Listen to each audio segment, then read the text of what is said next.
Visit certificate.vibalgroup.com to generate your proof of attendance. Place your questions on the comment box allotted during the session and they will be addressed by our speaker later on. Share the video using hashtag LearnAs1PH as our official hashtag to our VIBAL webinars. Experience learning, ka-VIBAL?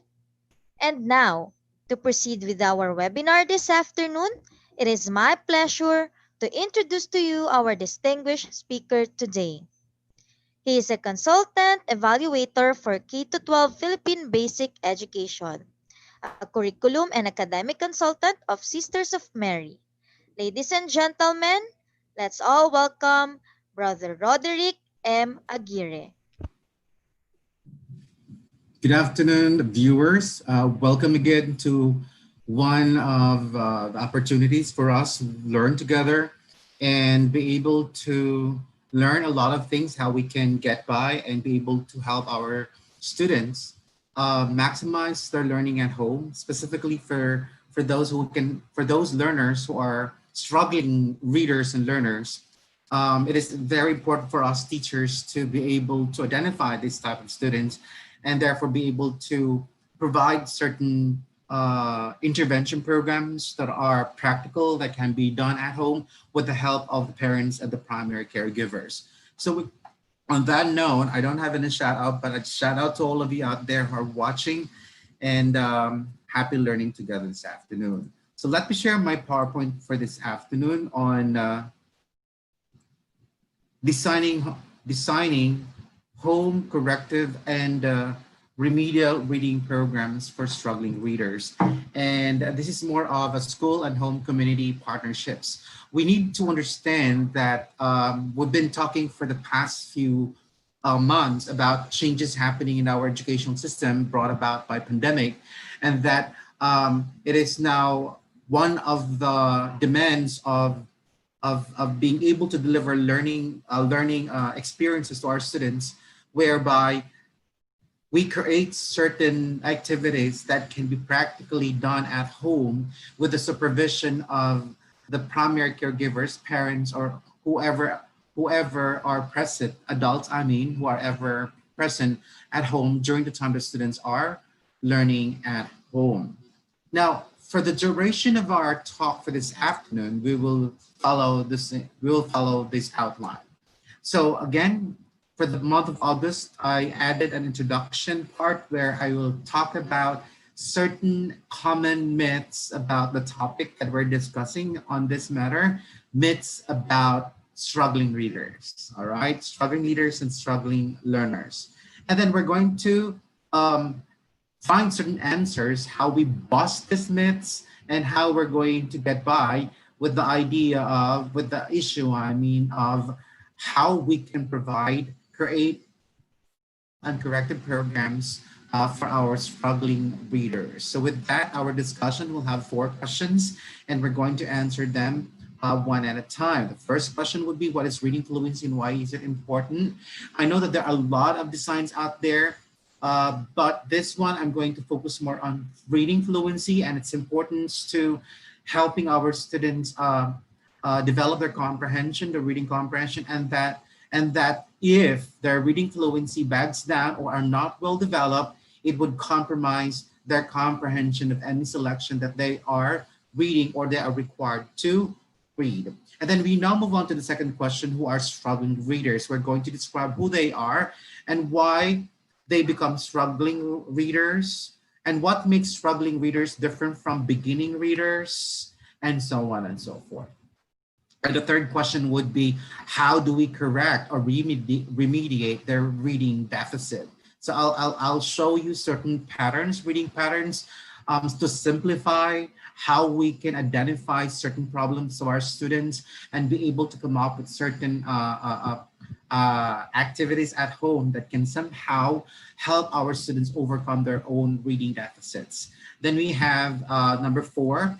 We have what home activities can be done to correct and remediate students' reading deficits. So I'll be suggesting ways how we can improve and come up with activities at home that can be integrated in their daily activities so that one way or the other within the duration of their learning at home, when our students learning at home, um, we are able to address the reading problems. And then we will have open forum. So if you have questions while we go along with our discussion, you may want to key in your questions and queries on the comments box below. All right. And then I'll have my conclusions and implications, mostly reminders and challenges to all of us educators who will be facing such changes in the upcoming opening of the school year 2020 and 2021. Let's begin. So let us begin with introduction, identifying myths. Identifying myths about struggling readers and learners. I just identified 4 common myths though. So let us begin with number 1. Struggling learners. A lot of people believe that students who are struggling on reading and generally on learning in general have a lower cognitive capacity than typical readers or normal or fast readers or fast learners. No, we all have the same cognitive capacities. What makes a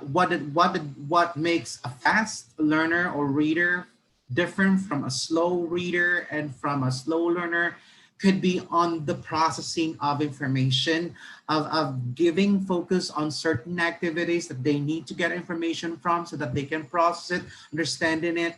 Probably also there is a lagging of retrieval of information, a background experience to the fore in order for students to be able to respond to the text or to the learning process demanded of them during the time. So if you would like to know more how to bust this, I would like you again to visit my talk on developing and enhancing memory skills of our students. We all have the same memory capacities. The way we process information, it goes through all the memory systems from sensory system, sensory register, to short-term memory or working memory to the long-term memory. All of us have the same way the process of doing that. Only that, again, as I've said, something happens along the way, and that's what we need to identify because we call that as a breakdown in the processing. So that's a myth.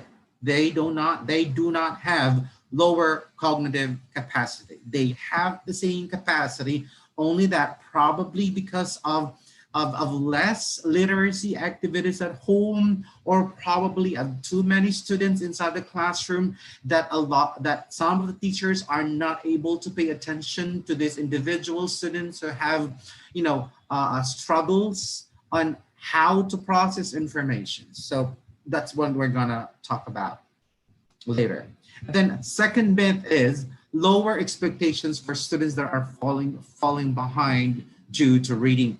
Oh, this is one of the common myths of educators that if somehow we identify students or a group of students or a section, although we're no longer doing homogeneity sectioning of classes, but say we have group students who are slow readers, struggling readers in one class, and they're in a homogeneous section. What a lot of teachers would do is to lower down the standards so that students are able to cope with the lowered standards. That is a myth. Even if our students are struggling, they still have that capacity to be able to rise up and meet the standards, but they require a lot of support, not just from teachers, but from classmates and from members of the family to help them with their individual problems. And that the important thing here is that we're able to identify specifically what causes the struggle of our students, the individual situations of students as per their experience in struggling with their learning, with their reading, would be different from one student to another, and being able to identify specifically their problem would do the trick. That's why second statement, lowering expectations for students that are falling behind due to reading, is a myth. That's not true. We could probably simplify activities, but not lower down expectations. All right. Next would be our curriculum needs to embed leveled reading no matter the goal is. This is a myth, although this is partly true, but not totally true. Reason being is that um, we embed leveled reading materials in the curriculum not because there is no purpose to it. There's a purpose. We need to have a leveled reading materials for our students so that they can focus more on what skills they need to hone and to learn from. This is what we call as instructional text. The instructional texts are made by writers in such a way that it allows students to focus on what they're supposed to learn in the lesson. Example will be if you would like to focus more on a certain type of vocabulary, you give them or create an instructional text that focus only on those. Or if your lesson is on grammar and your lesson is on identifying proper nouns, then you create a text or a selection that allows students to pay attention to what you want them to focus on. All right. So the embedded level reading materials are there for purpose. All right. But it's partly true because we do not just allow our students to engage in um, text level or grade level selections. We also need to provide them with authentic materials so that they can apply the skills, the reading skills that they have acquired from the use of leveled text reading materials to a non-leveled text or a content area text, which I will discuss that later this evening when I discuss about language and content integration, how we can integrate the language lessons to up to students applying the skills they got acquired from language subjects to the other content areas. And that's what the number 3 here will be thoroughly discussed tonight and during my continuation of my topic this afternoon. And the last myth is audiobooks are cheating. Students should be taught to read. This is a myth, especially for students who are learning to read in a language, in a new language, in a foreign language, or a second language. Audiobooks provide our students with a model of the fluency required of them to acquire and learn, so that it would facilitate the comprehension of the selection itself or the language used in the selection. So audiobooks really are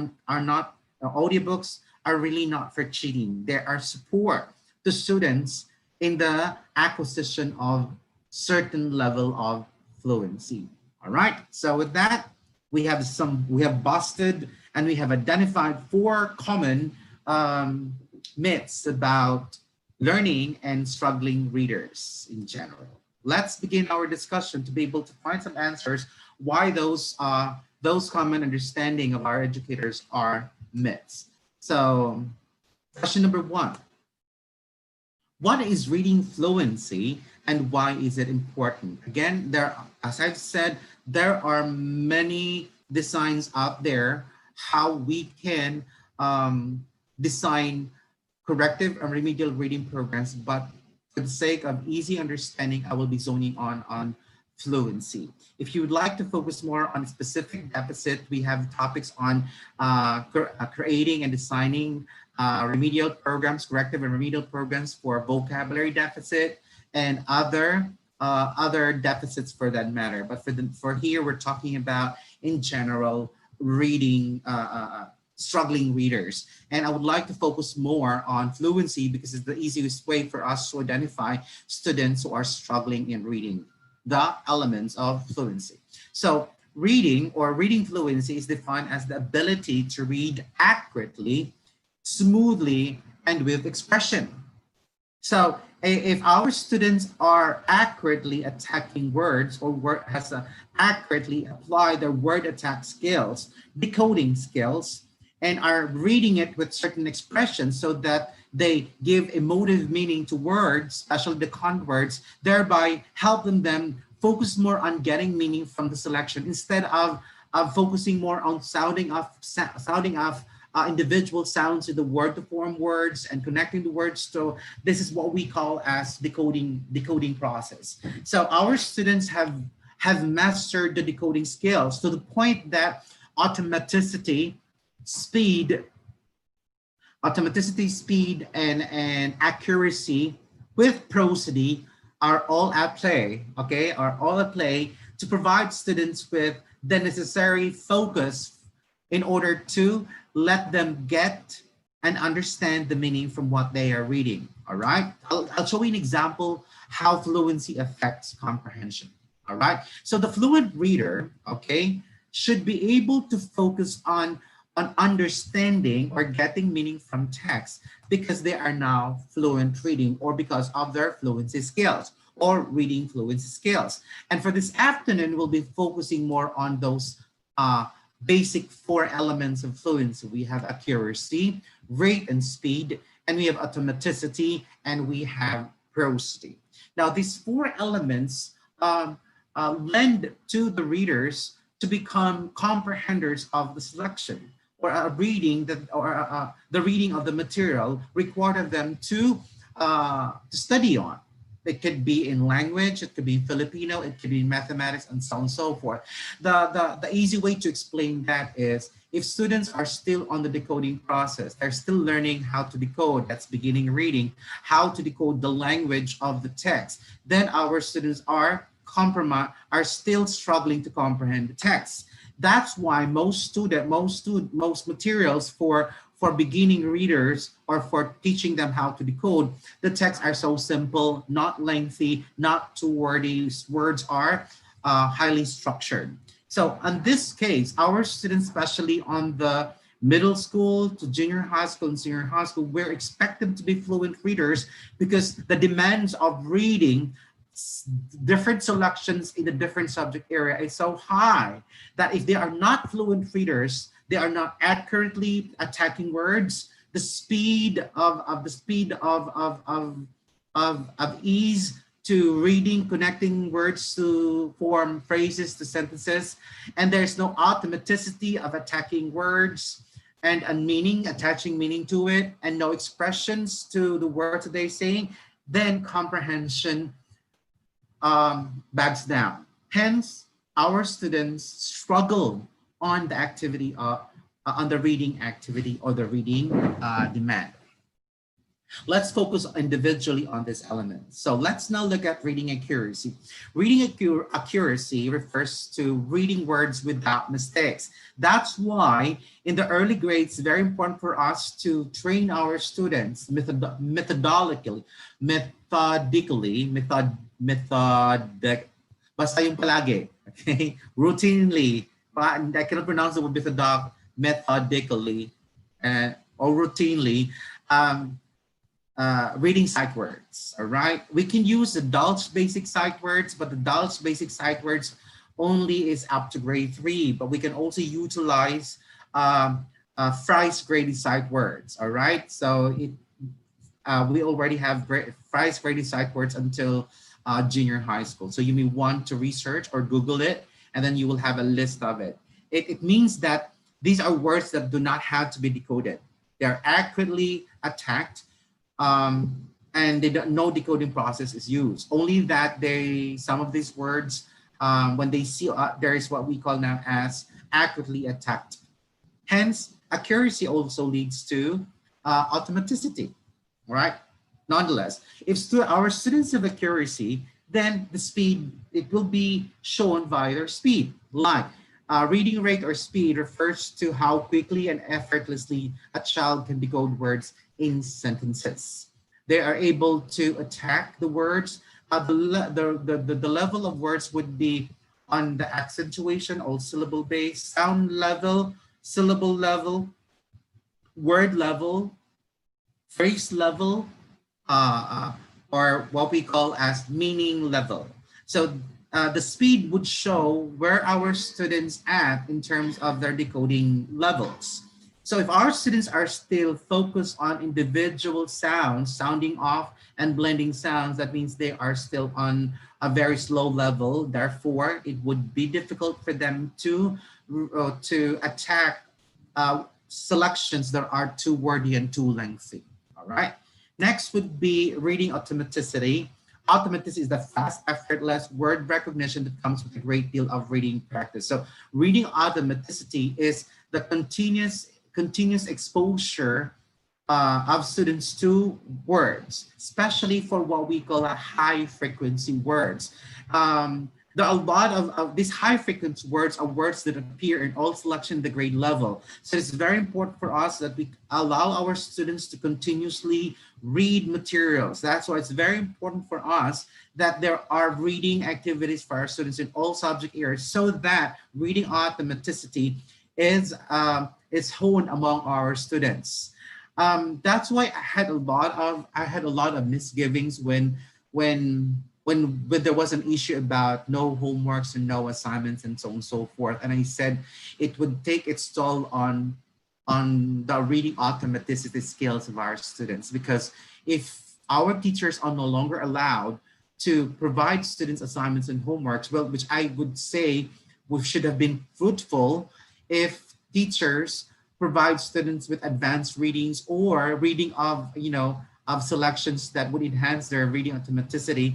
And we would have no problems right now with reading problems with our students. Only that we have pampered so much our students as we move on and as we progress as a society and as a community in the Philippines. A lot of parents are seeing students struggling with their reading skills, and they felt like their kids are being punished for this homework and assignments. When in reality, these homeworks and assignments are for the students. And sometimes students need to struggle in order to improve. There will be no improvement if there is no struggle. When students are in a struggling state or state of disequilibrium, this is what we call as the learnability stage, because there's something that they do not know that they need to practice and keep on doing. Now, what's good about the pandemic is that all of these skills in reading fluency will now be given emphasis, because our students will be doing this at home. And whether our parents like or not, they need to support the acquisition of the reading fluency skills of their kids. Otherwise, their children will suffer a lot in reading a lot of modules from different subject areas, and therefore students, their children, will be struggling so much in understanding the content of the other subject areas. So later this evening, I will discuss how we can integrate language with the learning of the content.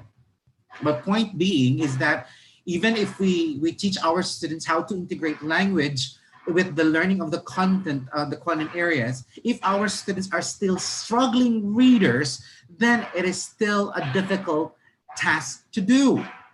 For me, if you ask my opinion, integration can happen effortlessly and effectively if our students have reached a certain level of reading fluency and they are now somehow reaching independent reading level. Until such time that they have not reached that, our students will be struggling so much on lots of reading activities, because I believe there will be no situation in the learning, there will be no situation or instance in the teaching and learning process that will not require students to read. If you can think of an activity that there is no requirement of reading, then sige po, I'm willing to listen to your comments down below. All right, sir. Reporting po, kailangan nila sabihin nyo, but they had to read, they had to research, right? Sir, naka-online po, but they have to read. In fact, when they take tests, they have to read. Sir, hindi po, nakikinig po sila sa lecture ng teacher. Oh, why the teacher is not using instructional materials to augment her lecture? Meron po, then they are reading. There is no incident in the teaching and learning process that does not require our students to engage in reading. And if we do not pay attention to helping our students acquire fluency skills, speed, accuracy, automaticity, and prosody, then our students become struggling readers. All right. Let me give you an example. Say, this is the selection that we want our students to read.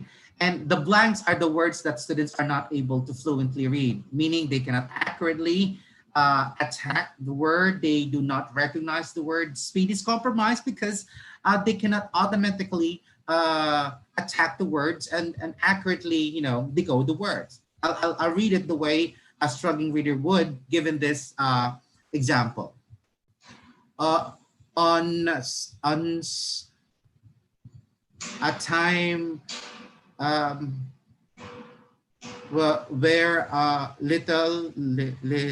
little uh, and the see if students are not able to identify especially content words in a selection, this is very simple, three little pigs.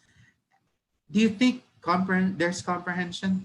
No, they are concerned in decoding the words. And since they cannot recognize most of the words, let's just say just the first sentence, you know that the comprehension of the whole selection will be compromised. Hence, they are struggling. That's why it's very important for our students to acquire fluency. All right. So fluent readers recognize words automatically without struggling over decoding issues. In fact, hindi mo pa nakikita yung pagbabasa mo, hindi mo nakikita lahat ng words, yung utak mo somehow nag-string na kung ano ang susunod na words. Why? Because you already have a plethora of words that you have acquired because of constant engagement in reading activities. And that's why it is important that sana po mga magulang at mga teachers out there, hindi po natin pinaparusahan ang mga bata if we are asking them to read and read and read. It is not for our sake. It is not because it would make them suffer, or in one way or the other, it would make them a better person. No, it is primarily to help them become fluent readers and be able to learn from what they're reading. All right. Also, fluency is important because it bridges between word recognition and comprehension. All right. So if our students are fluent, the words would now make sense, and students will now have more time comprehending the selection instead of focusing on decoding individual words in the sentence, in the paragraph, and in the whole selection. That's too much. That's why ang mga struggling readers na may problema sa automaticity, sa accuracy, sa prosody, ang tingin nila sa ay nakakapagod magbasa. Why? Because they focus on decoding. That's too taxing. In fact, once they are fluent readers, they will know that there are certain words that they don't have to attack. But then again, that will be a later activity once we have identified our students to be independent readers. Okay, so let's now have the second question. So basically, when we say fluency or reading fluency, we're talking about, although pwede natin pagsama-samahin kasi yan, we can say accuracy and rate and accuracy, automaticity and prosody.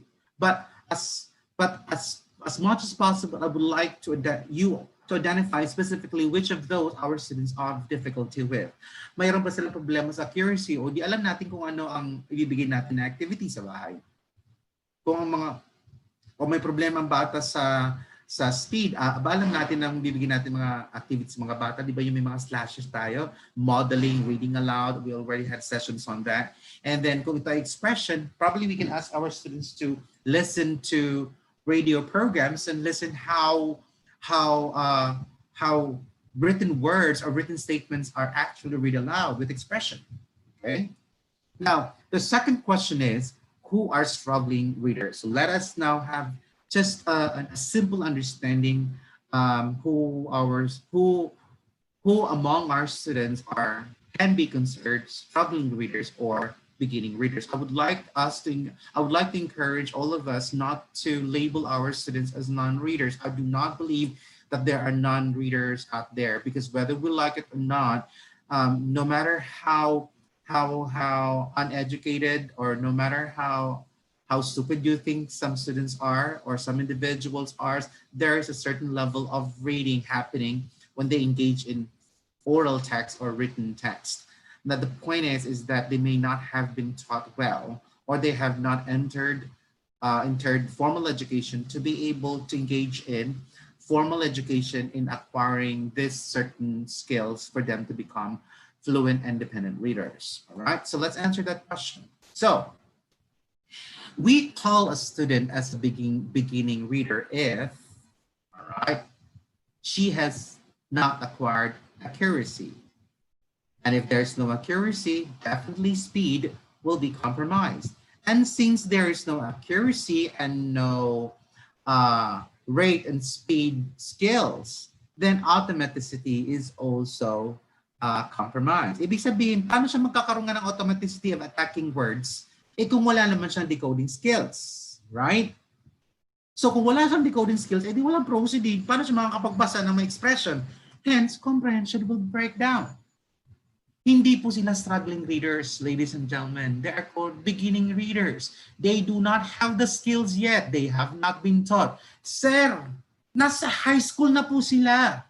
Wala pa silang skills. Then therefore, our identification here is that these students have not been explicitly taught the skills. Probably the teachers in the elementary, I'm not generalizing, I'm just saying probably our teachers, because of too many students that they handle, were not able to pay attention to the students, hoping that eventually, as they progress from grade 1 up to grade 6, they will somehow, with the hope that they're being constantly exposed to the teacher talk, be exposed to that, and eventually, implicitly acquire these skills, specifically reading fluency skills. Now, the point here is that, as I mentioned when I talked about teaching comprehension of narrative text, teaching comprehension of informational text, reading are sets of skills that should be explicitly taught. We do not hope that students will acquire this. There are certain stages that our students go through for them to enable to acquire all of these skills with teacher explicitly showing, not just explaining, showing how the skills are actualized and have an interplay, how the skills interact together for students to become expert readers and fluent readers. All right.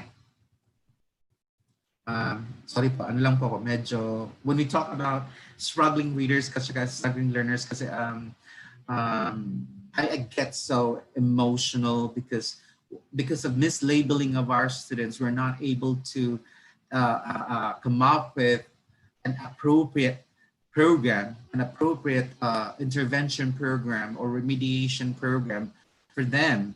And more often than not, even if we have identified them, a lot of our teachers out there are somehow unable to provide intervention programs because they were not also trained during college how to handle situations and problems like this among students. A lot of our teachers have been trained to teach, but we're not thoroughly taught how to identify through diagnosis and testing, identify certain specific problems of our students. And if it falls under reading problems, and since they do not have a lot of experiences on handling reading problems way back in college and even their initial experience in teaching, then they are left knowing and wanting what to do. All right, so that's it. Those are beginning readers. Kahit nasa high school pa yan, at kung wala nung mga skills na yon, hindi siya struggling readers. Hindi rin siya non-reader. Ang tawag sa kanya, beginning reader. Ibig sabihin, hindi siya naturuan ng mga skills na yon. So anong gagawin po natin? Magsasuffer siya. Magsasuffer siya sa grade level na yan dahil ang expectation po natin pag pumasok sa grade level 6, especially for grade 7, ay readers, independent readers na siya. Eh hindi nga naturuan.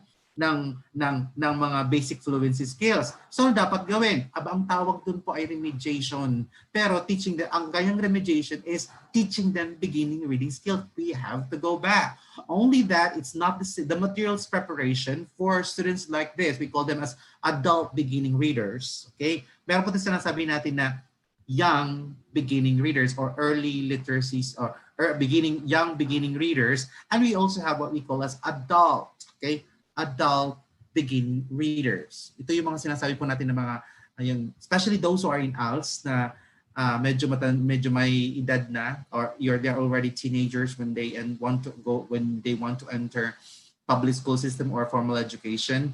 So kailangan muna nilang kailangan nila muna turuan paano ang beginning reading skills. All right, so let's now look at struggling readers. If our students somehow have accuracy and speed, but struggle still, they have not mastered automaticity or skills on automatically attacking certain words because they were not thoroughly taught on how to attack meaning of words through structural analysis, through contextual analysis, through the use of dictionary, and through other intervention, to other ways how to get the meaning of certain words, then prosody is compromised. Okay, and once our students have problems with automaticity and prosody, even if they have accuracy and speed, yung mga bata ang galing magbasa, mag-oral read, pinabasa mo tapos na-attack naman nila, pero monotonous siya magsalita, pero tama ang accuracy niya, tama yung speed niya, talagang ang poses niya, tama naman, pero walang expression, okay, monotonous siya. Pero nag-struggle siya sa certain words. May mga words na hindi niya mabasa, especially for technical words. Pero in general, maganda pakinggan. Tanungin mo siya pagkatapos, hindi niya naintindihan. Ito yung mga bata na nababasa niya, pero at the end, ano pa ulit? Hindi, wala pa ako naintindihan. So these kids were just decoding orally the words. So therefore, they're not reading. Okay, kaya nga, bumagsak ang comprehension. Now, those are types of struggling readers. Now, since we have identified that their problem is an automaticity which compromise their prosody, then anong ibibigay natin intervention? Automaticity muna towards prosody. Okay? Anong gagawin po natin? And then teaching them vocabulary skills. Okay, teaching vocabulary skills so that once they are now independently, automatically attacking words without stopping and pausing a lot, then expression will not be compromised and they are now able to focus more on comprehension. Hindi siya masyadong remedial more of corrective lang. Kasi may konti lang naman ang ibibigay sa kanila. Usually the vocabulary instruction test in our curriculum would begin, especially for Filipino and mother tongue, it already starts at grade 1 and grade 2 up to grade 3. While for English, we're talking about public school, okay? For English, it begins in grade 2 and grade 3. So there's transitioning of the skills from the mother tongue to Filipino and to English. That will be a whole new different topic next time around. Okay, so let's have another scenario.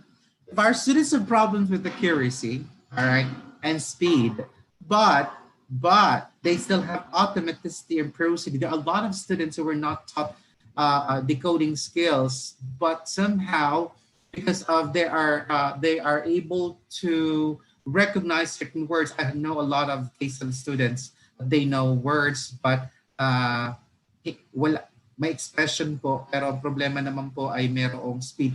It somehow compromises their comprehension, but they are not necessarily remedial.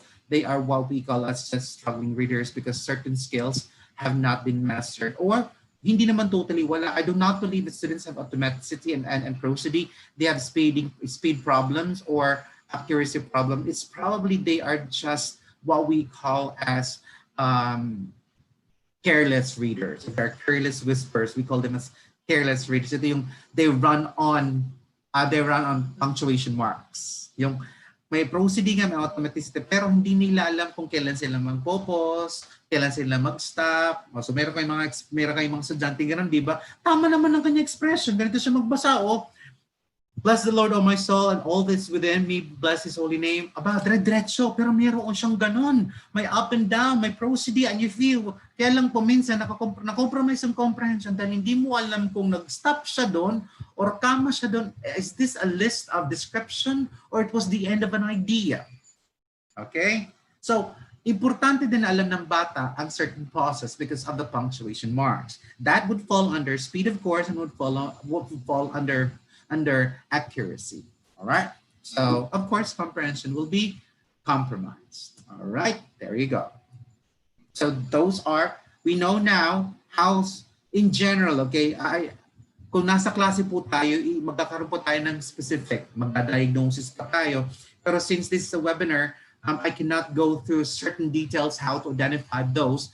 I'm just simply making it more practical for you to understand. So do not call your students, I said, non-readers. Better yet, call them beginning readers if they do not have all the basic skills. Non-reader, hindi sila non-readers, beginning readers yan. Kahit pa adult, ang tawag sa kanila ay adult beginning readers. Okay? Sir, paano kung matanda na? Tawagin na lang po din na nating adult beginning readers. Huwag naman tayong tatawagin na old beginning readers. Old people beginning readers. Huwag na lang po. Adult na lang din po siguro. Okay? So, we call them struggling readers because there are certain specific type of fluency reading or reading skills that they have not mastered, which somehow affects their comprehension or becomes a barrier for them to focus on comprehension. Hindi ibig sabihin na walang comprehension. Merong comprehension, kaya lang bumabagal. That's why it's called struggling. Bumabagal sila because they are focusing more or they are being tediously being pressured to focus more on certain skills like decoding skills.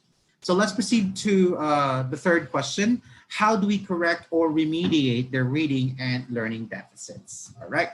So I would like us to use a very simple template or design by Valencia and Bully, which they presented in 2004. Why do I have a comma there? All right. Valencia and Bully 2004. They said that we will be able to identify or cluster, come up with a reading program specific to our students if we are able to identify specifically their problem in reading or clusters of problem in reading. So Valencia and Bully, this is a simple design that I've been using with the Sisters of Mary. And when we created our reading programs, our remedial reading programs for our students, okay?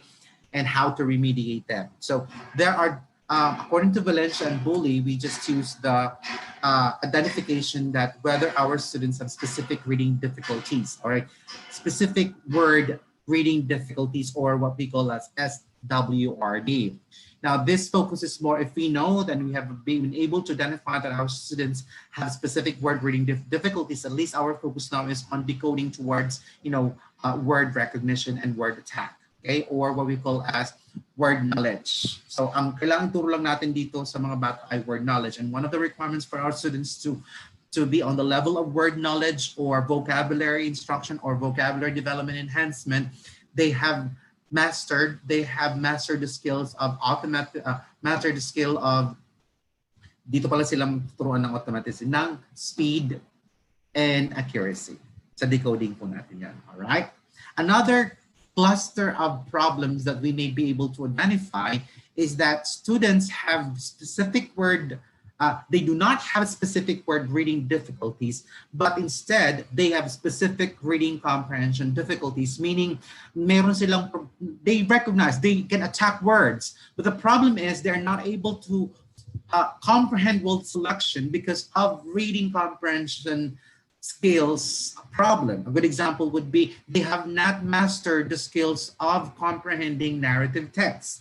They have not mastered the skills of comprehending informational text, because once they are now fluent, students now will be using critical reading skills to be able to get information from different text types or types of text that they're reading. And text types, as I have discussed in one of my seminars, can be clustered by Anderson, clustered into two. Anderson 2004, clustered into literary texts and informational text. And if you would like to know more of those reading comprehension skills, on informational narrative text, please do not hesitate to go back to and review my webinar or my topic on teaching comprehension of narrative text and teaching comprehension of informational text. That would fall under this cluster, specific reading comprehension difficulties. Ibig sabihin po, kahit ang bata po ay mayroong, they are fluent already, but they were not taught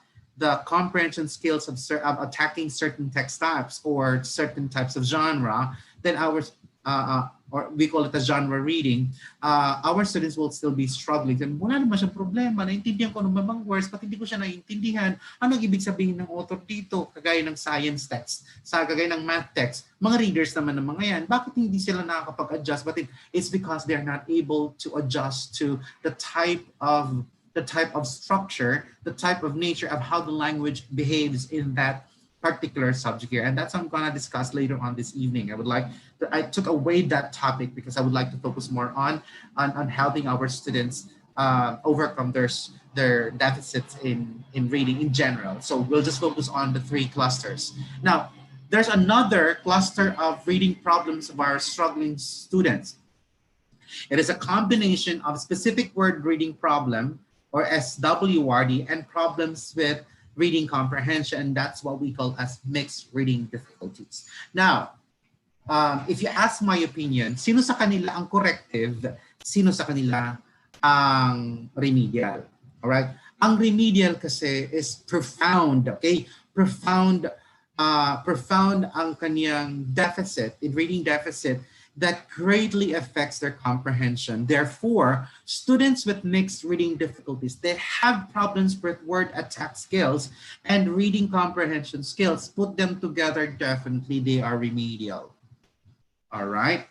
No matter how a grade level teacher tried to help them with comprehension skills, focusing on how to understand the selection of signs in grade 4, grade 5, and since they still struggle with words, then they are remedial because the basic skills the basic skills that they should have acquired in the lower grades, that should act as a foundation for critical reading skills like comprehension skills, are not present. Hence, students are experiencing a lot of problems in the reading activity. That I would call as a remedial situation. Therefore, students who have specific reading difficulties, SWRD, and with specific reading comprehension difficulties, they are remedial.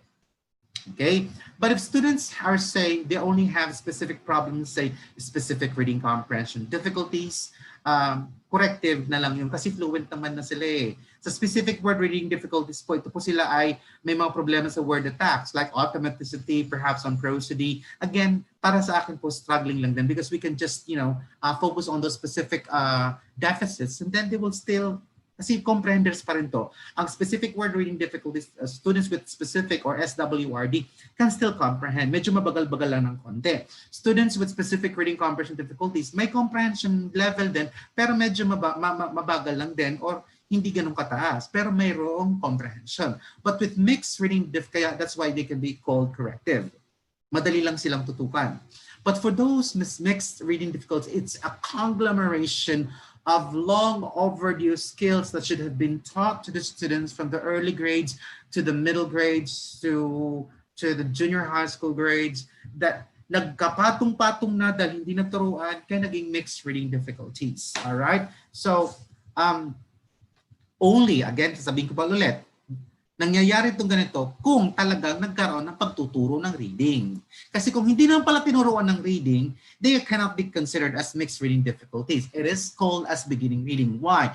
No teaching of reading skills took place. And I'm pretty sure a lot of situations in the Philippines, that's based on our results of our students having reading problems in Bicol, I think not just in Bicol, but a lot of all places in the Philippines, it's because our teachers were not trained to teach beginning reading on specific word reading, how to teach students vocabulary enhancement, how to teach comprehension. Our teachers, English and Filipino, were taught to teach the language, but are wanting on skills how to teach reading on that language. Now, also other subject areas like English, like science and mathematics, they're just teaching content area, but requiring their students to read. Hence, They should also teach reading in their content areas. Again, go back to my topic on teaching reading across the content areas. We want to look into those topics that I discussed before. So we will be focusing on these three patterns or three groups of clusters of students, possible deficits in readings: SWRD, SRCD, and SRD. All right. So again, if you have questions on this, you may want to ask me, and do not hesitate to key in your questions and clarifications in the comments box below. I know at this point you have a lot of questions to ask me. I would gladly answer them later on. All right. So let's proceed. So specific word reading difficulties, these are the descriptions of students with SWRD, with SWRDs. They have decoding problems and sometimes phonemic awareness.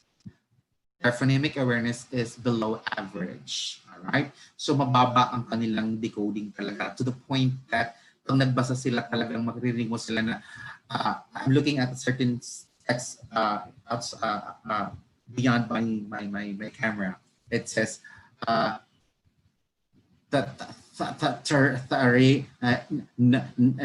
ang sale naging sale. Okay? So kasi nagkaka-mix niya ang kanyang ang decoding rules in Filipino and English. So naguguluhan siya lalo dahil nga ang nangyari ay nagkanya-kanya ang Filipino teacher at saka English teacher, to the point na hindi nagkaroon ng hindi na-harmonize sa utak ng bata na there are certain rules of decoding in Filipino that cannot be applied in English, like the use of short sounds and long sounds. Wala namang long sounds sa Filipino. Kung meron po, sige, mag-key in po kayo sa akin kung meron po talaga. I may be wrong, and maybe my knowledge about sound system of Filipino is outdated. Baka may bago na po siya ngayon. Studies, then please educate me too.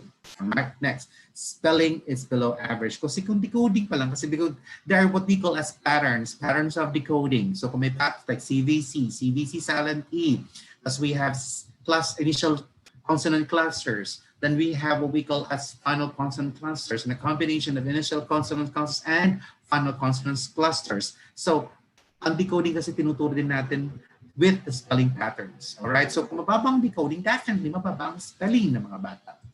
Next, oral vocabulary listening comprehension at least average. Nakaintindi sila sa oral at saka listening, pero ang problema ay sa reading.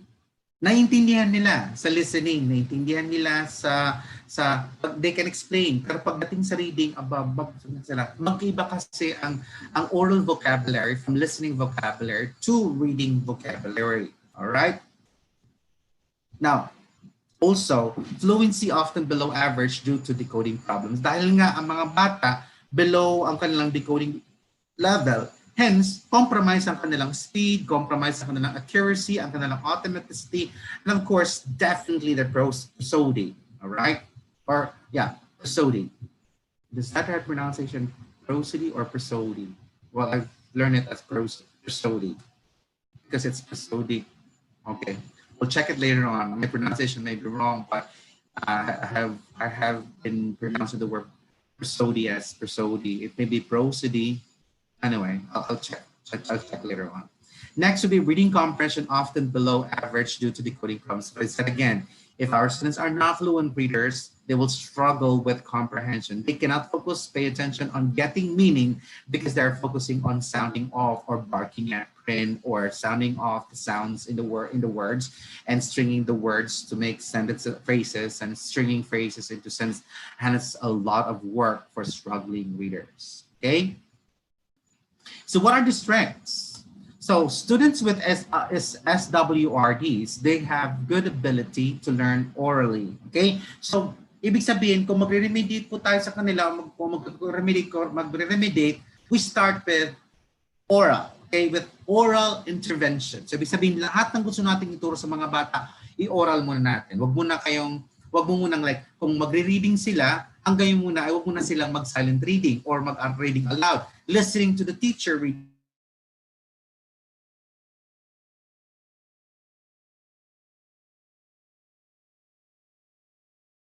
All right.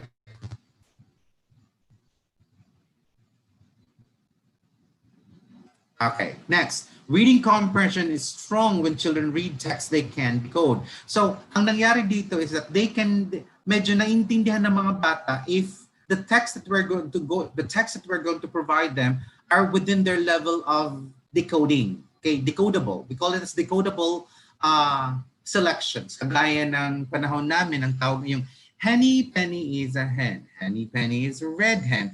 So parang padagdag ng padagdag, cumulative in nature. So poems are good. So madali sila makaintindi ng decodable selections, pero beyond that, they will struggle so much. So if you have students like this in grade 3, 4, 5, 6, then we can say that these are students having specific word reading difficulties. And what do? These are the things that we can do. All right. 1, explicit, systematic phonics intervention. Wala po tayong magagawa kung hindi magsimula at bumalik sa phonics instruction. All right? So, ang ginagamit po, prolific na ginagamit naman natin sa Pilipinas ay the Marongko approach. Marongko approach. You may want to research on the Marongko approach on phonics instruction intervention, because it helps our students also become fluent towards comprehending selections and not just focusing on phonics instruction.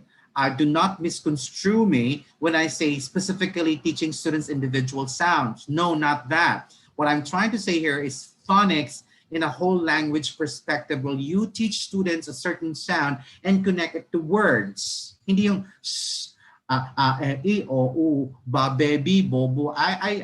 That could have worked before, pero mas maganda sana yung b, boy, b, ano ba mga, basketball, b, basket. So may meron siya na initial sounds, final sounds, medial sounds, and so on and so forth. There is specific intervention. So you teach sounds in the context of a word so that merong meaning nun. And the words that we're going to use, of course, would be content words. Huwag tayong gumamit ng mga grammatical words are like articles. Alangan, bigyan mo sa mga bata like by, by.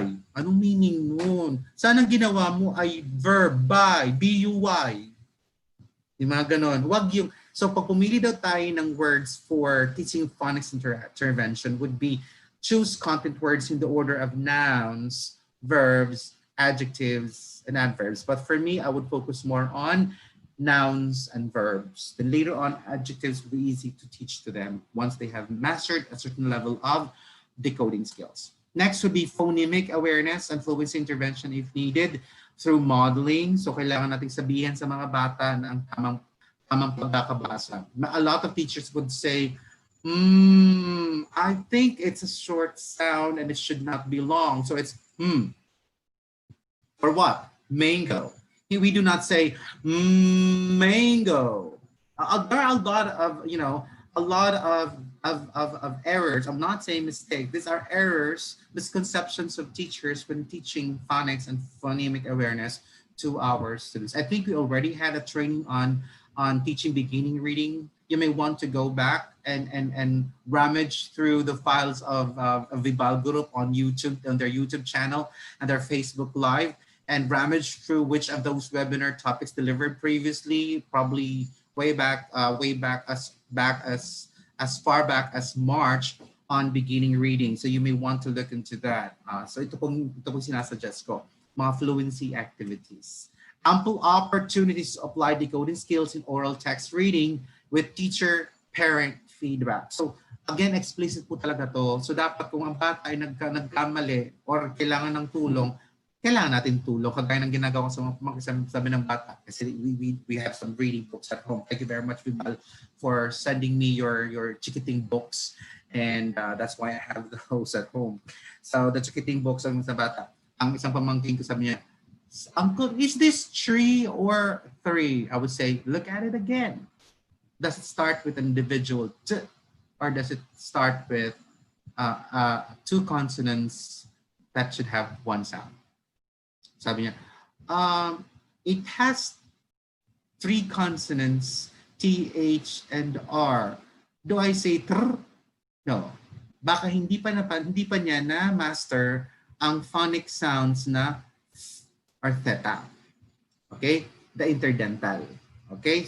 I'd love to talk about that at length, but I don't have enough time. I need to focus on intervention and how we can do it. So those are specific activities that you can, there are a lot of activities on YouTube that you can browse over and learn from it. What I'm saying is that it is very important for students, for kids at home to listen to feedbacks from adults whether they're doing it right, because hindi pwedeng sabihin mo sa bata, oh, ikaw, pakinggan mo kung tama ang rinig mo sa sarili mo. Hindi, it takes a learned individual or an adult to provide scaffold or support to the students on their phonics learning, especially for phonics intervention. Also, okay, sorry. Let's now proceed to the second cluster of students with certain specific problems or struggling with specific reading comprehension skills. So we call them as SRCDs. Their description are decoding at least average. So there's a decoding, okay? Nakakapag-decode talaga sila. So fluency is not really that low. In fact, fluency is average. Reading comprehension below average. But remember, as I've said, there is still a level of comprehension. Dahil decoders sila, one way or the other, hindi ibig sabihin non-readers sila.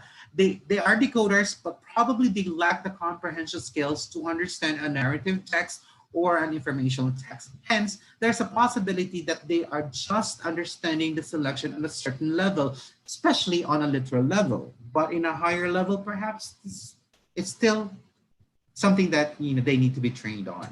Next, oral vocabulary and listening comprehension may be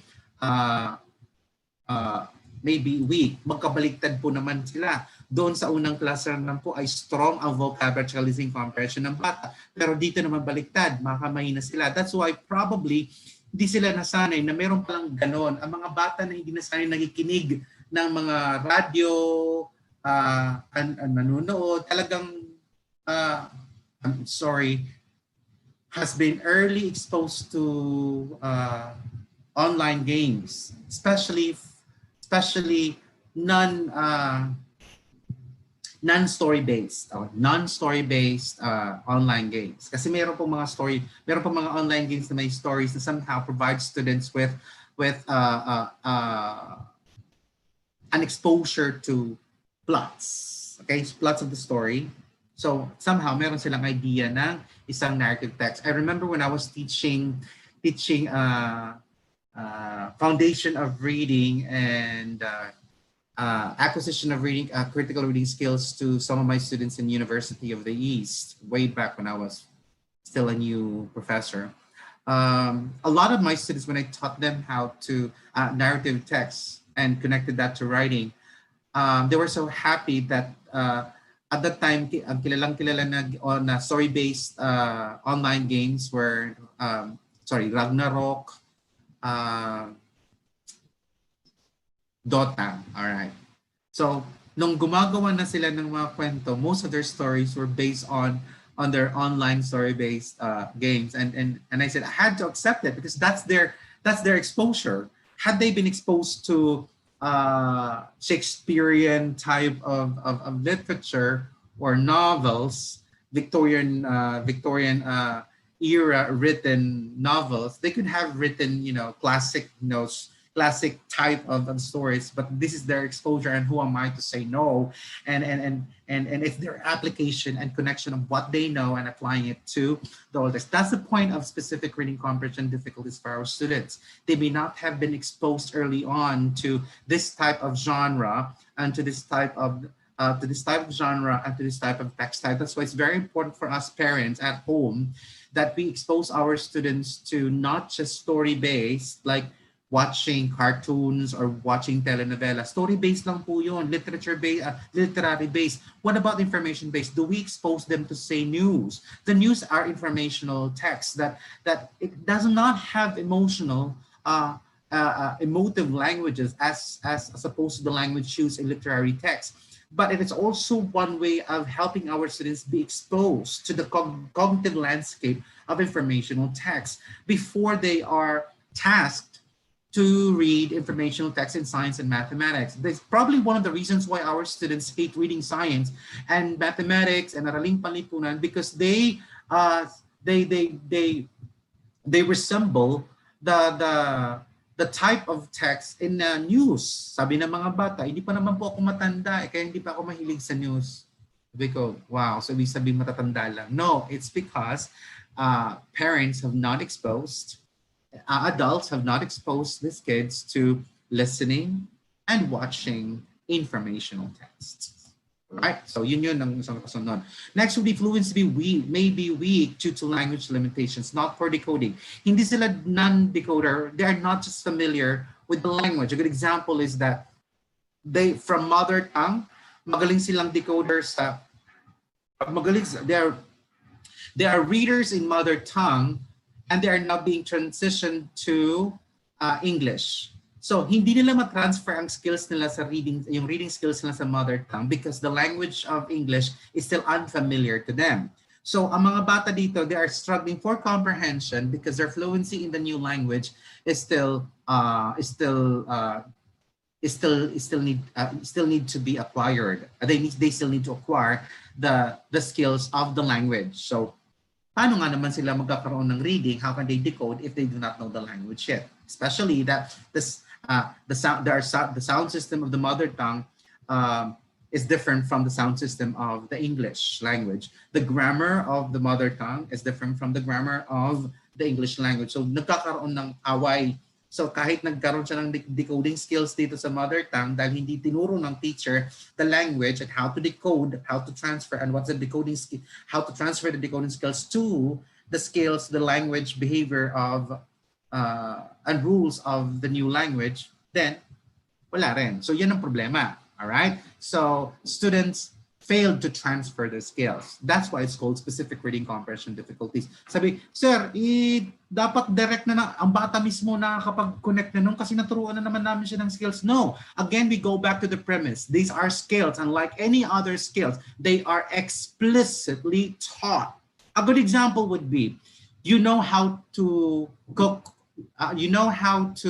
adobo, kunwari lang, adobo or spaghetti here. And nakasulat po siya sa English. Would you know what you're cooking if the recipe is written in French?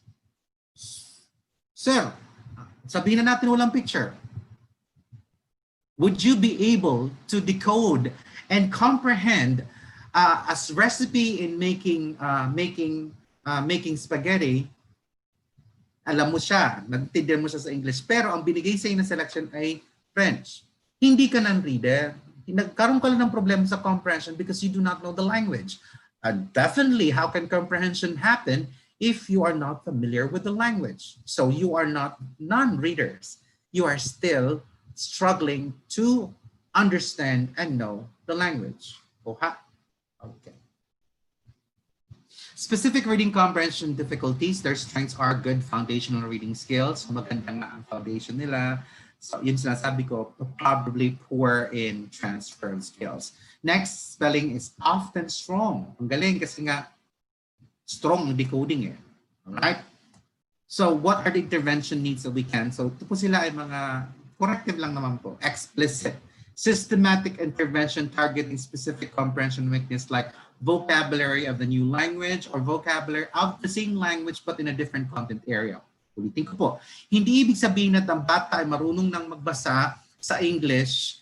Ibig sabihin that the students can automatically transfer the skills in all other subject areas. Hindi po, kasi nga there's a possibility that vocabulary, the meaning of these words as used in the subject area is totally different. Nagkakaroon ng changes in the behavior of this, the use of the language. The rules of the language would also change. All right, so we need to help our students be able to transfer the skills in others, not just in another language, but of the same language in a different content area. Especially in the case of MOTL, medium of teaching and learning. Okay, so English in math, English in science, Filipino as a subject, Filipino as used in literature, Filipino is used in araling palipunan, Filipino is used in EPP, Filipino is used in. So mga bata, kahit naturuan na sila magbasa sa Filipino subject, posible magkakaroon sila ng struggle sa pag-intindi ng mga konsepto na nakapaloob sa mga talasalitaan na ginamit sa edukasyon sa pagpapakatao, ESP, sa pagpapakatao or EPP, edukasyon sa pangkabuhayan at basta EPP. All right, and so on and so forth. So that cannot be assumed. It has to be, again, it says explicit. Sir, hindi naman ako nagtuturo nun. Kaya nga sinasabi po natin, pag sinabi nating remediation, pag sinabi nating intervention, it cannot be the responsibility of the language teachers. It is the responsibility of all teachers because all teachers require students to read, period. Hence, in that premise, all teachers have the responsibility to identify specific reading problems of our students that make them struggle in their learning process, and thereby teachers are required to do something about it. Nagbibingi-bingihan, nagbubulag-bulagan ang most of our content area teachers, or they will blame the language teachers. Sabi ng Araling Panlipon teacher, ha! Hindi nyo maintindihan ang binabasa ninyo. Anong tinuturo ng mga Filipino teachers ninyo? Wait lang, ma'am. Kayo na po ang nagtuturo sa amin ngayon eh. Wika na po, ang Filipino na to ay nasa wika na ng Araling Panlipunan. Pwede po bang kayo naman na magturo sa amin paano namin intindihin para magkaroon kami ng comprehension sa wika ng Filipino na gamit sa Araling Panlipunan? Huwag niyo na pong sisihin ang Filipino teacher namin kung ako siguro estudyante nung, kasi ako ay sumasagot talaga nung ako estudyante. Talagang sasabihan ko teacher, teacher, kayo po ang nakakalam kung paano ginagamit ang wikang Filipino sa Araling Panlipunan. Ang aming Filipino teacher po ay nagtuturo ay ang wika ng Filipino. Pero pwede rin po magkaroon ng integration. Mamayang gabi natin pag-usapan yan. Alright. Next, we have mixed reading difficulties. All right. So did I discuss include oral vocabulary and language intervention? Importante po dito yung include oral vocabulary and language intervention because it helps our students acquire word attack skills, not just in reading, not immediately on reading, but if we constantly engage our students in oral activities, making them talk about it, there is what we call as listening vocabulary acquisition. Listening vocabulary acquisitions, and the more they listen to these words or they get to be exposed these words, then little by little it becomes part of their oral vocabulary. All right, and once it becomes part of their oral vocabulary, it's whether we like it or not, it becomes part of their long-term vocabulary stored in their brains and their minds, and then eventually they will be able to recognize automatically these words in reading selections or in selections once they are used in different subject areas. Point is, at home, it is very important that we tell our parents that, Ma'am, kausapin niyo na pa nun yung mga anak. At tapos, gumamit kayo ng mga bagong vocabulary. That's what my mom did nga. Sinasabi ko sa inyo na I think it was easier for me to be predisposed to liking and be addicted to reading a lot of books because my mom was a voracious reader. And I believe my first novel that I've read when I was in grade 5 was The Love Story by Owen McNeill. I think you remember. I will never forget that. And eventually, as I entered grade 6, 7, and 8, I was engaged in Nancy Drew, Hardy Boys. And then by high school, nagkaroon po ng rage ng novels na Sweet Valley High, na kung naalala nyo pa yung mga ganun. Anyway, the point is that reading fluency and reading skills actually starts at home. The behavior of reading can be influenced by how children are exposed to the reading behaviors of parents and adults that they live with. If children are exposed to an environment at home where adults do not engage in reading activities like reading newspapers, listening to news, or opening books every now and then our students definitely would not have an early experience on what we just have discussed, an idea, a cognitive landscape of the different text types. That's why a lot of students are easily taught the reading skills because at home they have been pre-exposed to all of this literacy and reading materials. All right. So the last group of reading difficulties that we can create interventions on would be mixed reading difficulties. Ito ay sobrang dami na. Okay. So descriptions are decoding below average. Uh, Reading comprehension below average, even in text, children can decode. Ibig sabihin, kahit pa yan mas pang elementary na, nasa high school siya, kahit pang elementary pa yan, hindi pa rin niya ma-decode. Kasi nga, mababa ang decoding dahil hindi siguro naturuan. And then reading fluency often weak due to limitations in both decoding and language. Hindi lang decoding ang problema. Hindi lang ang new language. Diba? Kaya maraming mga bata na ang tali-talino pero pagdating sa English, ayoko na mag-English. But they have the skills in the language of Filipino. Bakit hindi lang ma-transfer sa English? It's because they feel like it's a new language. Then pag ginamit na nila yung new language nila, they don't have the skill. Yun lang. Hindi lang talaga sila naturuan how to use that language. Again, as I've said, in the comprehension, in the specific reading comprehension deficits or difficulties, what we can do is engage our students in oral conversations to improve their oral fluency, because reading fluency, our oral fluency also affects and influence our reading fluency. And once our students acquire a certain level of oral fluency, it's easy for them to transfer that to reading fluency. And this fluencies interplay so that we are able to help our students transition these fluency skills from one language to another. Only that there must be explicit teaching of the similarities and differences of one origin of language to the target language. But again, we are teaching them the target language, not because of the language per se, but because we want them to be literate and readers. Nakuha po natin. Kasi kung tinuruan lang natin ng language, we have forgotten the purpose that we're teaching them English so that they can read and be literate in English. Aba, wala na. Bakit po naging ganon? Nasobrahan ng too much grammar, okay? Too much language instruction, forgetting literacy, using language for literacy and reading development. Pag sinabi ko ng literacy at reading, redundant na. Literacy. Well, towards numeracy too. All right. So what are the strengths of students with mixed reading difficulties? Salam. Individual children usually have strength-specific areas of language or reading. Their knowledge based about specific interests. They know what they're interested on. So you can start there. So kung may problem, itong mga bata na mixed reading, hindi ka pwedeng mag-require. Unlike yung dalawang clusters po, dahil meron na silang level of skills na sa kanila, pwede pong sabihin mo ng content area materials. Pero sa mixed reading difficulties, for the remedial students, uunahin mo palagi ang kanilang interest.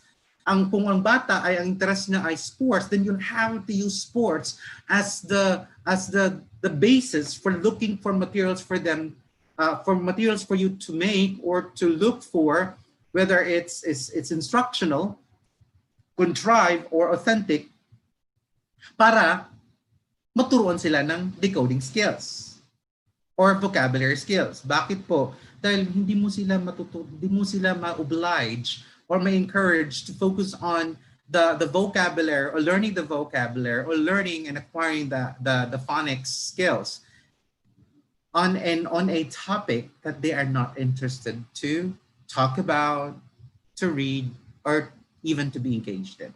So, diyan magkaiba. Unahin mo ang interest dito. Middle sila nga eh. May problema na nga sila pagbabasa, tapos hindi mo pa i-consider ang kanilang interest, wala na. Lalo silang bagsak. So intervention needs. The intervention needs for mixed reading difficulties would be a combination of the intervention we provided for the students with specific reading vocabulary difficulties and for students with specific reading comprehension difficulties. So pinagsama-sama po sila. We have to provide them with explicit systematic phonics intervention. PA means phonemic awareness and fluency intervention. Ample opportunities to apply decoding skills in text reading with teacher and parent feedback. Kailangan palagi may feedback yan, kailangan may support, because without the support, they would not definitely engage in.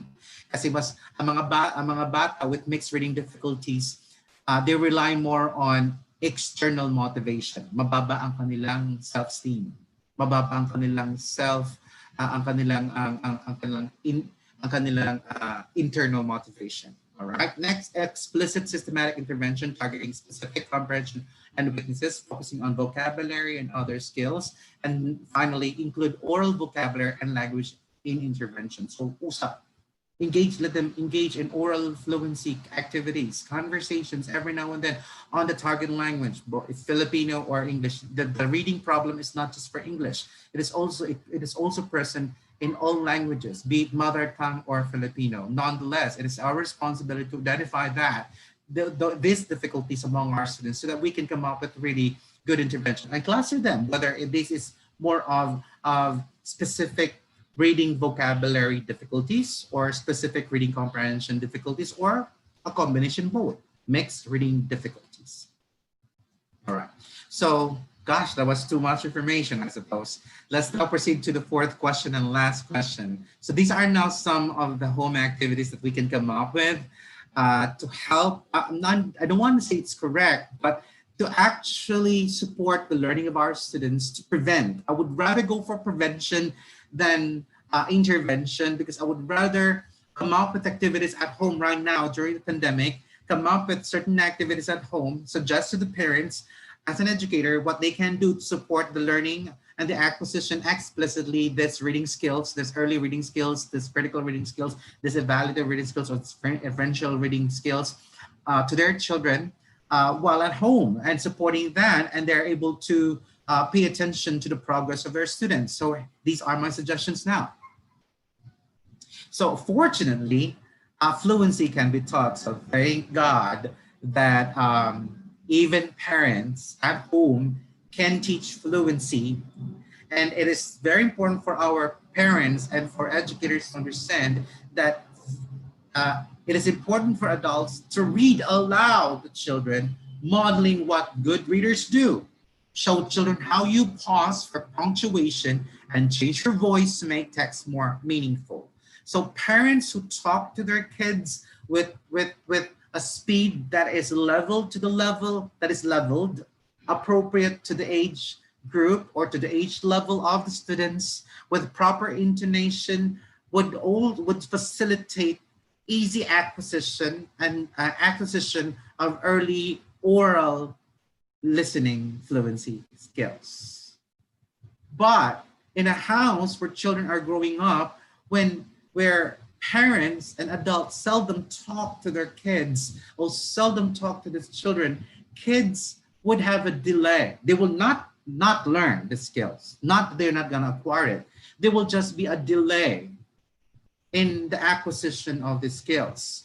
And such delay, and if not given emphasis during entrance to, say, preschool to grade 1, grade 2, grade 3, then the foundation that they should have acquired at home becomes profoundly bigger in problem, because hindi natutukan ng teacher na turuan. Okay? Dahil nakafocus sa content, nakalimutan ng language. Dahil nakafocus lang sa language, nakalimutan ng literacy, and so on and so forth. So these are some of the simple activities that we can come up with to prevent. Okay? Ito pong sinasabi ko, I would rather go for prevention, pero nabigay ko na po kanina ang mga corrective and remedial specific to the 3 clusters of possible groups of reading deficit students that you may be able to identify among your students. Okay? So let us have an example. So ganito daw dapat magbasa well, sasampulan ko lang po ulit, pero I already had a session on this on learning at home on preschool series po ng VIBAL. I think I had this the second week of July. So you may want to go back and review that. And I already specifically talked about storytelling and read aloud, but I'll give you an example on this. So ganito dapat daw magbasa sa mga bata. The 3 little pigs. Once upon a time, there were 3 little pigs, and the time came for them to leave home and seek their fortunes. Before they left, remember ang poses ha? Ibang mga teacher, before they left, their mother told them, hindi na di-distinguish ng bata, ano ba yun? Nagpo siya, bakit mayroong stringing? So, namamodel yun ha. So, kailangan minomodel. Kaya that's oral fluency muna tayo. So, narinig ang bata, pinapakinggan tayo sa model.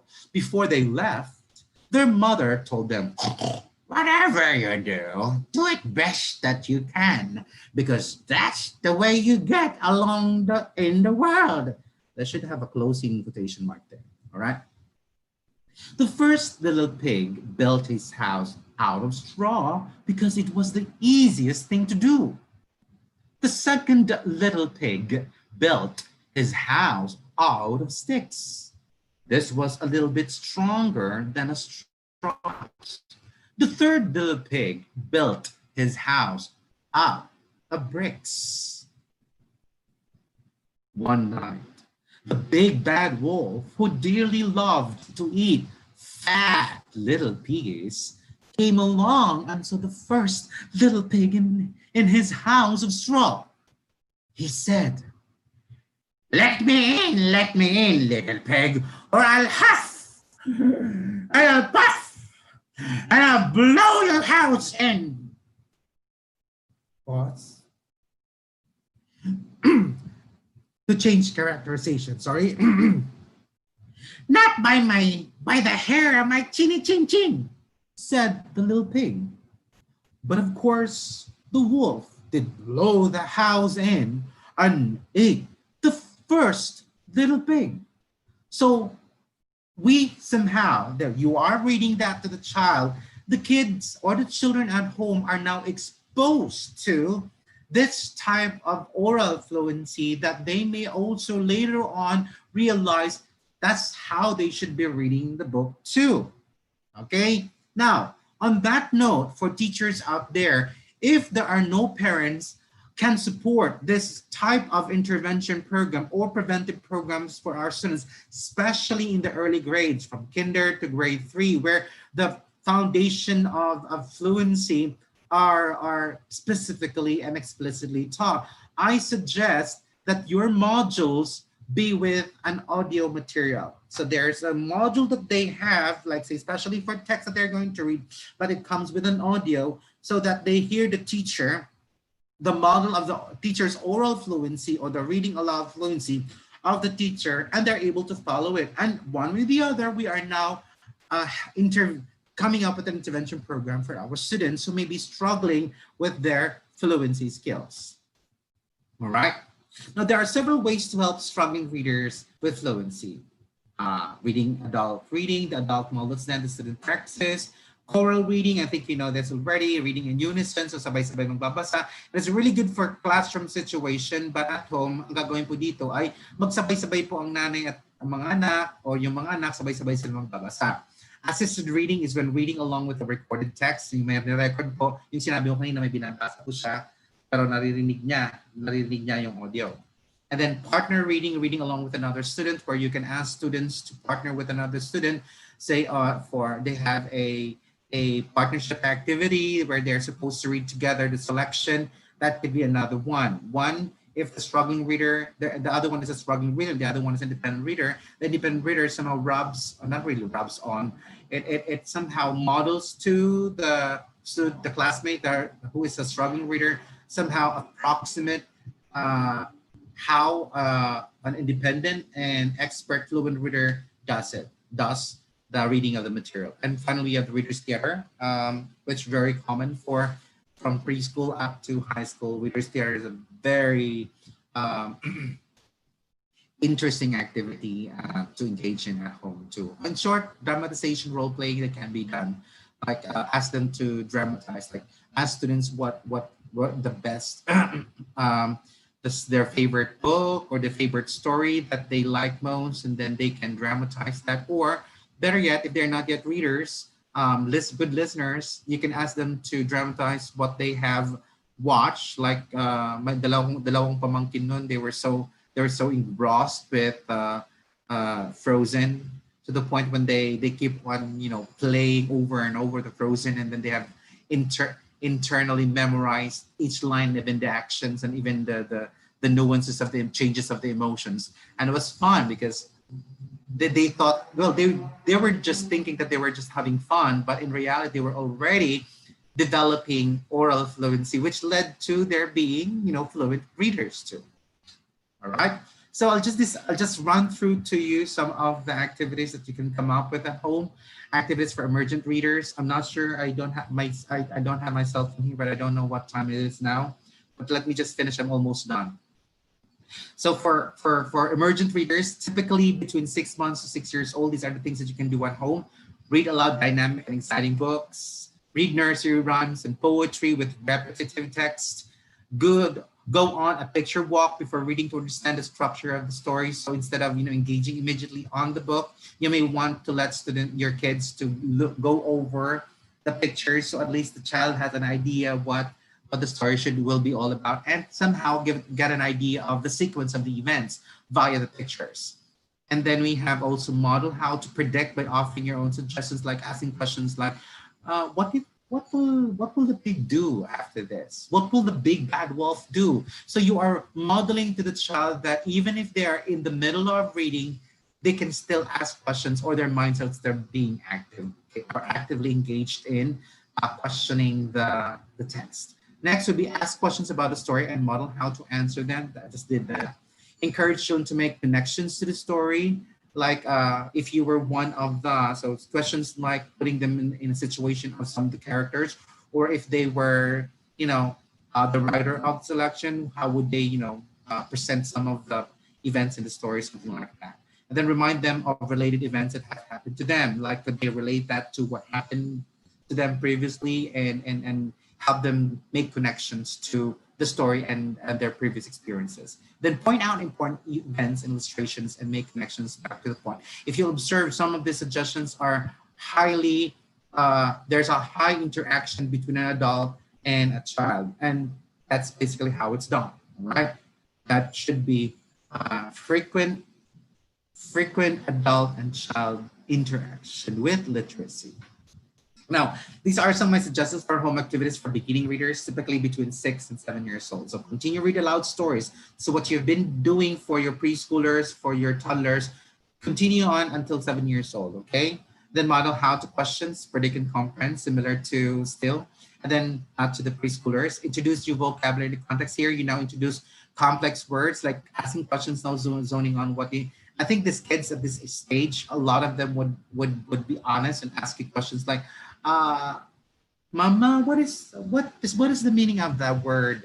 So when your kids ask you questions that word, you start first with the context of the story. Huwag agad yung dictionary. So kasi nga pag nagbabasa po tayo, ordinarily we use independent word attack skills, and the dictionary usually is our last recourse of especially for technical terms. Okay. And getting the definition of getting the meaning of unfamiliar words. So, turuan muna sa in context. Focus on letters in their own name and other meaningful words. So, focus on who they are. Stories that reflect their own experiences. Stories that reflect their own attitudes and behaviors with other kids, and so on and so forth.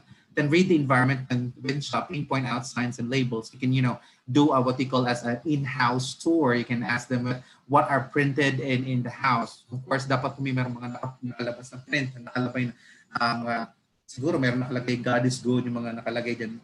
You go around the house, tour around the house, and look for what we call as house prints, also known as environmental prints, that you can, ask them to decode every now and then. Or part of that would be asking them to recognize the words automatically. These are some of the activities for decoding readers, meaning they are now in the formal school, typically between 7 to 9 years old, and they are being taught decoding skills, phonemic awareness skills, or phonological awareness in general, phonemic awareness, phonological awareness skills, or decoding skills. So you can ask questions while your child is using strategies to read unknown words. Let's have an example like this. Halimbawa, a child says moose instead of mouse. You ask, does that look and sound right? Then point to the word. All right? You remember they are being taught. Kayo mga magulang, alam nyong tinuturuan na sila sa lessons nila ng decoding. So mas maganda, nagsusupport kayo by, looking at those specific, applying those decoding skills by, sitting down with them. Child, yes. Let's start with then you ask, does that sound right? The moose live in a tiny little space. So tingnan mo, hindi muna kinuha ang dictionary. Tinutulungan ng nanay o ng tatay yung anak para tingnan, para makuha ang meaning ng word na yon, para modify ang kanyang pronunciation of the word. Child, it sounds okay. Yes, does that make sense? The moose lived in a tiny space. Child, no, it doesn't make sense. A moose is too big. Finally, ask your child to read the sentence again, this time reading for meaning. That, okay? Maganda po yung mga ganun activities. Alright? Huwag agad ibibigay agad ang sagot. So by providing support to the child to look at specific clues, how he or she can modify and correct themselves is a better way to help your kids become fluent readers. So we are now into between fluent readers, fluent and this should have been fluent independent readers. They are now, you now observe that they are now fluent readers. They are self-monitoring on a regular basis. They read different for purposes, including expanding their own interests. They read longer text, tracking the information they need, and are aware that they read can influence their opinions. Ang masasabi ko lang po dito ay i-support nyo kasi ang mga bata na po pag na-reach na nila ang fluent readers, they become voracious readers. Ang ginawa ng mother ko to nung ako ay nasa high school grade, first year ang tawag namin nun, is that bawal pa kasi sa amin nung kumuha sa Palo Leyte kasi merong public library. And then ang allowance ko noon ay yung jeep namin ang jeep ko ay from San Joaquin to Tacloban. I was studying in research R&D sa Leyte National High School. Tapos pag uuwi ako kasi kung pupunta ako ng library at sasakayin ko, I will ride a jeep from Tacloban to Palo so that I can stop by the public library because I was so addicted to reading when I was in high school. So I cannot not stop a day. I cannot have a full day without reading a book. So ang ginagawa ko po nun is that I would from school in Leyte National High School, I would ride a jeep from Palo and then bababa ako doon sa kanto ng Palo, sa Palo kasi nandun ng public library, and I would stay there until 5:30 to 6:30, sometimes 7 o'clock hanggang magsara daw ang public library. Okay? Kilalang na ako ng librarian doon. Tapos binigyan ako ng library card. And then I would, dahil wala na akong pamasahe, naglalakad na lang ako pa uwi. My mom was so,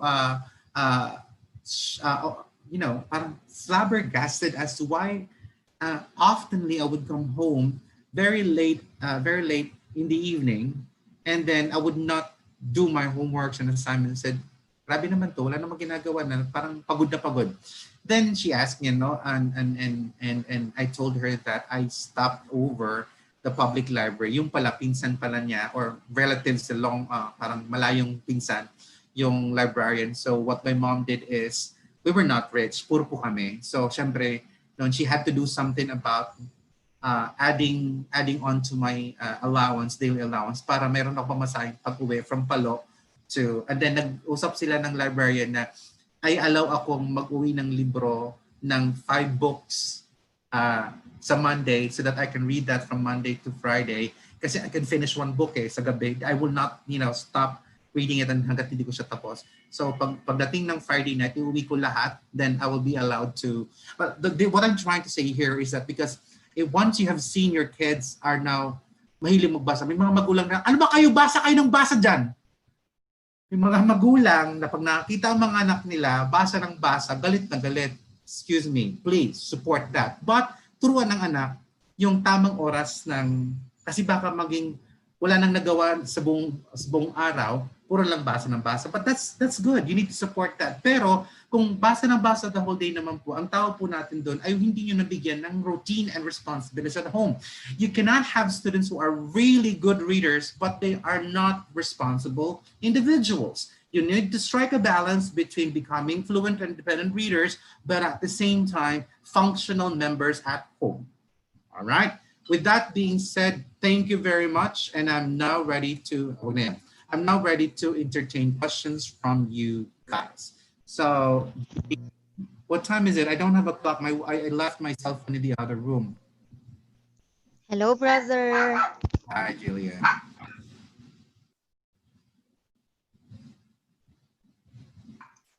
Thank you so much, Brother Roderick. Now we will proceed to the question and answer portion. Our first question is from Al Cameron Avila. Based on your opinion, sir, does the introduction of mother tongue in teaching core subjects in the elementary affect the comprehension of learners? Thank you po, brother.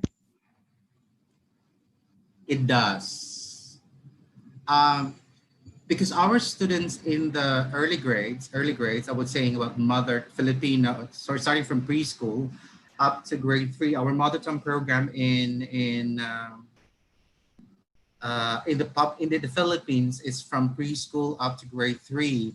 What happens is that our students are still learning to read and decode in the mother tongue, and yet what we did is that we have introduced them to read. Okay, read content texts in written in mother tongue in the subject areas, like in grade one, grade two, grade three. They're still being taught how to read, okay, how to read in the mother tongue, and yet they are expected to be readers in the subject areas and other subject areas. That's preposterous and that is insane. But then again, we already proposed to my colleagues and I, my friends and I will not mention their names because I have to protect their privacy, in the language policy that we somehow sat down as consultants for Department of Education, we wanted to focus more on reading muna, focusing on helping students acquire fluency in the mother tongue before they are demanded to be readers in the subject area. What we have right now is actually more of a, how do I say that? That it would not sound so bad. It is more of mga medyo pinadali. Pinadali na curriculum para ang bata maturuan magbasa sa mother tongue, tapos may mga subject areas na dapat nilang mabasa na agad. Um, Let me just say it needs improvement. The design needs improvement, and it uh, needs to be refined in such a way that it conforms to the idea that let's focus first on literacy before asking our students to transfer their literacy skills in the mother tongue to reading in mother tongue in other subject areas. Not to mention that once they learn how to read in the mother tongue, here comes Filipino and here comes English. That happens since grade one to grade three. So your kids are learning three languages at the same time, while they're still being literate and learning how to read in those three languages. The other subjects are demanding that they're already readers in these three subjects. So that's insane. The kids, you cannot, I could just imagine what's happening in the minds of our students. They are, confused. Sasabihin nila, ano ba talaga ang gusto nyo mangyari sa buhay namin? Tinuturuan pa lang kami magbasa sa mother tongue, tapos pagdating namin dito sa math, nagbabasa na kami sa math in mother tongue. Kalokohan to. I'm sorry, that's my honest answer. Thank you very much. Thank you very much, brother. Our next question is from Miss Rosemary Amparado. Are there standard tests that measure the reading level of students that you can suggest? Thank you po, Um, brother. Yes, there are a lot of reading tests that you can use, but I would suggest that you try MISCU analysis. All right, the MISCU analysis is a more thorough type of assessment procedure that you can come up with. There are a lot of free MISCU analysis tests for the early grades up to the higher grade levels that can be used to help identify the specific problems or the reading levels of our students. Now, if you find out that via reading MISCU analysis, you found out that it is too complicated for you to use because yung mga reading specialists kasi have been trained to do MISCU analysis as a way of gauging the reading abilities of your students. Pag hindi pa kayo nasanay ng paggamit ng MISCU analysis, then I'm suggesting that you use there we have EGRA po. That's early grade reading assessment. We have early grade reading assessment for grade 1, grade 2, grade 3 in mother tongue, Filipino, and English. You may request that from central office. That has already been normed and validated. I was one of the consultants in standardizing and contextualizing the EGRA in the Philippines. I was a consultant for USAID for a year, and we have finalized that. So you may want to enlist or get the instrument on EGRA. here in Imos and Dasmariñas, we're using EGRA to identify identify the reading levels of our students, specifically identifying certain problems or the deficits of our students in the early grades up to grade 3, so that we can do something about it. Because if our students' problem in the early grades are not intervened, it will be compounded as they move to grade 4, 5, and 6. And by the time they enter grade 7, the problem is so profound that the grade 7 teachers will be at a loss how to deal with the students who are still struggling, who are struggling readers, and yet they are required to be independent readers, and they're supposed to read lots and lots and lots and lots of texts. So what we would like to do is that you can access this instruments. You can ask your EPS, Education Program Specialists and Divisions, to request EGRA. That we have EGRA in mother tongue, EGRA in Filipino, and EGRA English. We also have numeracy test. We call it as EGMA. That's early grade reading math assessment for grade 1, grade 2, and grade 3, also in mother tongue, Filipino, and English. Another one that you may want to access would be PhilErie. PhilErie, if done and administered the right way, it will yield uh, good data for you to identify your students' reading and literacy strengths and weaknesses. Only that, I think, hindi lang talaga na-explain na, kasi mga standardized na po ito, naayos na po ito, talagang norm na po talaga sila. It will yield good results. So I'm highly suggesting, again, MISQ analysis.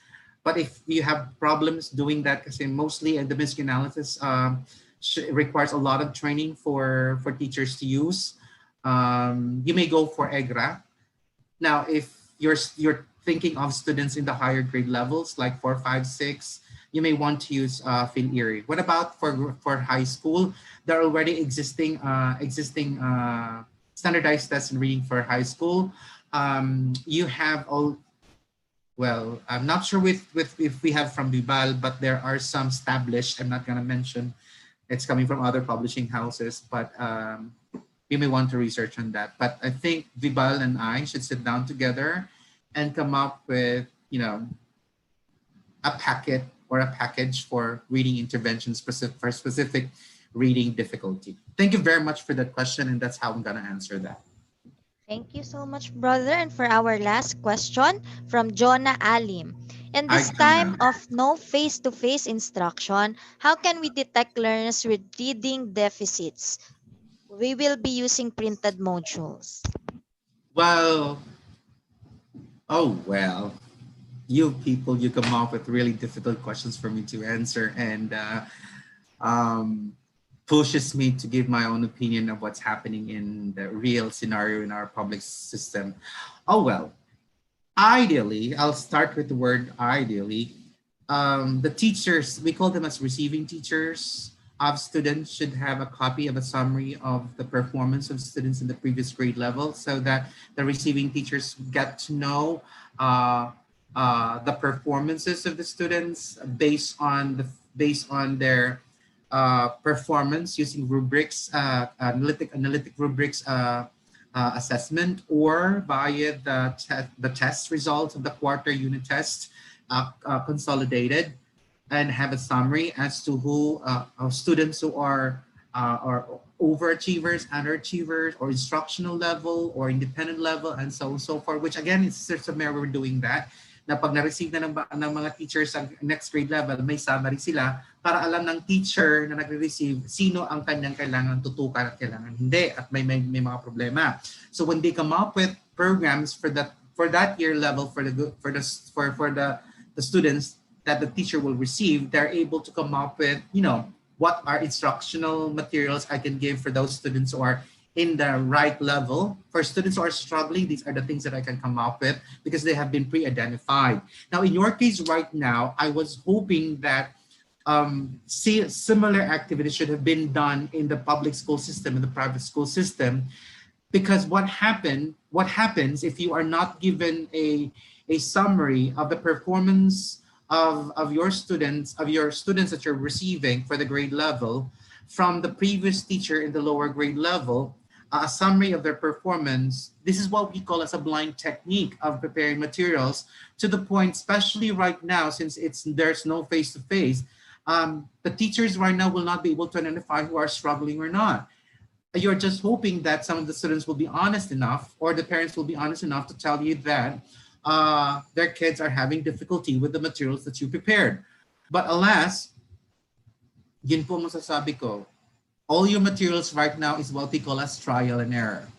Trial and error because you do not know who among your students will be able to actually understand, comprehend the materials, because it will require a lot of skills on reading, because it's highly modular.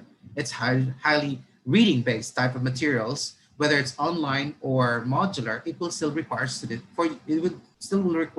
your students to utilize their reading skills. And since you have not identified your students' skills and level of reading, you came up with the idea that these materials will be okay, with the idea that these materials are for students within the grade level. But what if your students their performance is not within the grade level that they are supposed to be performing on? Now, that's a huge challenge. So I would suggest that at this time po, sana, itong sinasabi ko, I already requested the VIBAL for next week's topic is on how do we actually prepare for the opening of classes? Do we have a data that would help us identify students who need more scaffolding, more support on their reading skills, and those students who can be identified? That's why my topic last week on distance education, I suggested that those students who are independent readers already can go through finishing the modules in the ALS way. Independent na sila. Tatapusin nila. Sabihin mo lang sa kanila na by Friday, you're supposed to take a test. Bahala ka i-schedule nun. But there are some students who are struggling a lot. Sila dapat ang bibigyan mo ng maraming instruction. You may want to review my session on distance education and types of delivery modes for distance education of my webinar of last Friday. That would answer your question on this. But I'm sorry to say, but what's happening right now, because you don't have a data of the students you receive for the grade level you are teaching, of their previous performance, then it's a blind technique in teaching current students, and it's a huge task and a huge problem for teachers right now, because there's no face-to-face interaction. You wouldn't immediately know who are struggling and those who are surviving. Thank you very much for the beautiful but perplexing question.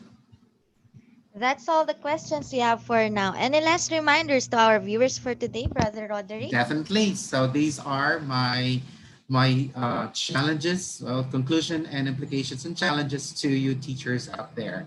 So information about individual poor readers' patterns of reading, whether it's specific reading word difficulties or specific reading comprehension difficulties, or a combination of both, also known as mixed reading difficulties, or SRD. It is very important for us to identify those problems so that we can extremely help our students and know the starting point for us teachers to teach where and what reading intervention program can we provide for our students. Now, children with SRCD, or students with specific reading comprehension difficulty, that's SRCD, aren't likely to profit from phonics intervention, whereas those with SWRD, or specific word